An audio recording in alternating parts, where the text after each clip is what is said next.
majority of the majority of fighters that have fought me, they've outweighed me like almost all my career. You know, so I always say I'd rather be the part than look the part because I've been in many situations where I've seen guys looking the part, but then when it get to the nitty gritty, they're not the part. Well, you look the part too. Just don't get it twisted.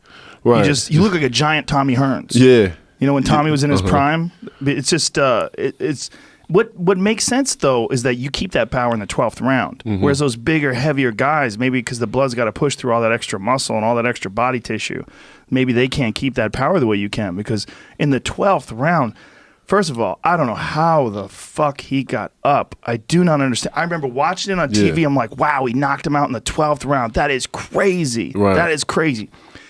And then, of course, you played that thing on your Instagram, which basically shows that you did knock him out. Right. I definitely knocked him out. He definitely didn't get up in time. Right. He definitely didn't, you know. But it was his job to just get up at 10. It's not his job to know exactly when 10 seconds is. Correct. No, JRE definitely had delays on that count. I've seen the fight like 6 times. And definitely when he got to 8, you know, 8 was a very long delay. 8! Then he said 9.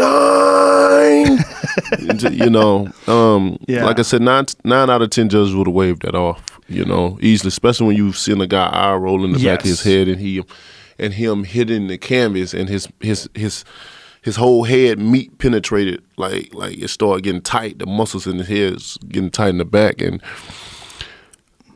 you know, but it's so much with that. I know how he got. I didn't understand how he got up either. And God is a good God.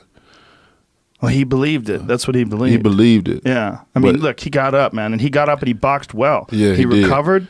You came after him and you hit him with some more big shots. Yeah. And he kept moving, but then he started getting his legs back under him, and then he started landing. There's also other things as well too. You know, he's still a gypsy though. Yeah. You know they believe in a lot of things. Yeah. You know that, what I mean? right?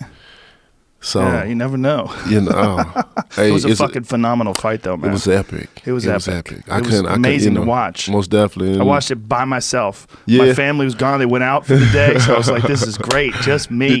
Did you watch it on mute? No. See what I'm saying? The commentators, man, they was horrible. Yeah. They was horrible. Really? I felt they was very biased.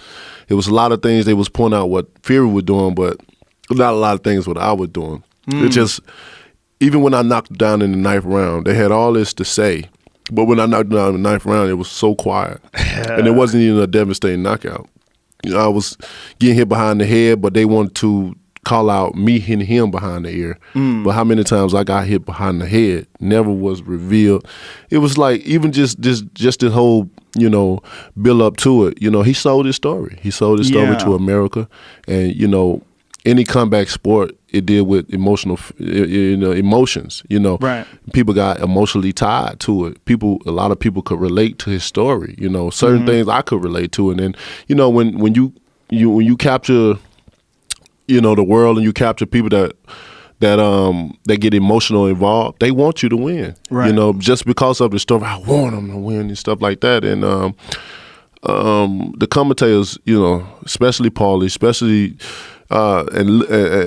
got very emotional with it. A lot of other casts as well too. Just going back, listening to them. I done saw the fight 6 times. You know, I definitely had it. You can see a better look on the fight muting the TV. You know. Well, I listen to the commentary, but you know, I do commentary myself for the UFC, so a lot of times, even if I'm listening, I'm not really listening that much. I'm just watching. I'm watching what's happening. It's like I'm having a conversation in a room with a bunch of people. Right. I was watching what was happening. What was interesting to me was you made adjustments. You know, and one thing that you made a big adjustment is when you landed in the 12th round, you shortened everything up.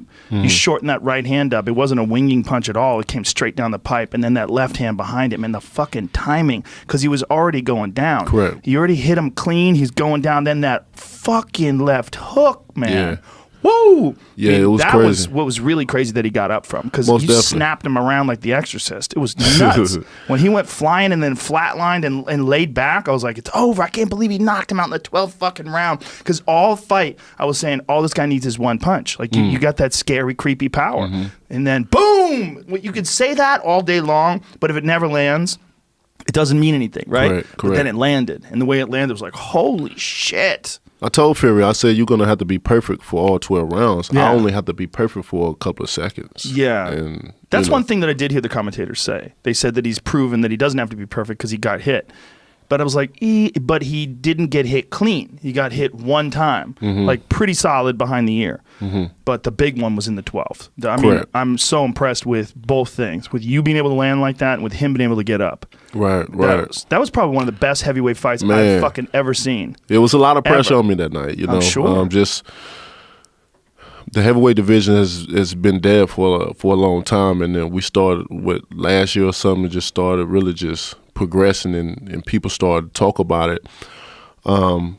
Especially been dead in America. I remember a time when no one knew who was the heavyweight champion of the world were. You know, it was the European guys and stuff like that. So I always made it my business, like I want to bring it back. I want to do it like Ali did, and a lot of the other former champions did it, where people knew and understand the sport of boxing and who was the champion and stuff like that. I always felt I had that duty to fulfill, even when I was in the Olympics, because a lot of people don't even know I was in the Olympics. Right. You know, I was the only American to medal in the 2008 Olympics as well. And just from that point, I just feel like I had to be the one to bring it back.